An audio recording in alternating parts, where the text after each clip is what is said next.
Papasok Hey pa. guys, Papasukan natin yan. ayan, meron kami nakita dito guys sa loob niyan. Ayan, mapapansin nyo guys, nakadungaw yung alaga. Kaya medyo check lang muna tayo. Kukuha lang ng flashlight para mapasok natin sila guys.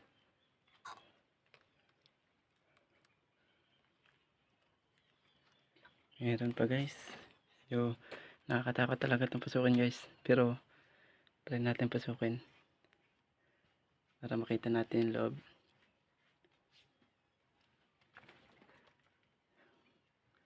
Ayan guys. Nakita tayo. Saan na isa? Wala na isa. Medyo nakakatakot talaga guys dito. Ayan. Parang, padungo-dungo lang.